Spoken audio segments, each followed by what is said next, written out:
President of the United States Joe Biden has directed his administration to conduct a full assessment of the risk of domestic terrorism. Foreign Minister Shah Mahmood Qureshi says Pakistan wants to establish friendly relations with its neighbor as per its foreign policy. New Zealand has reported its first coronavirus cases outside of a quarantine facility in more than 2 months. Foreign forces ignore UN Libya exit deadline under fragile truce. Iran to begin vaccination in coming week, says President Hassan Rouhani.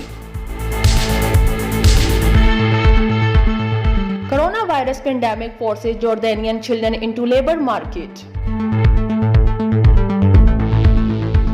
UN Refuge Agency said that the tribal clashes in Sudan Darfur region have killed at least 250 people and displaced more than 1 lakh people.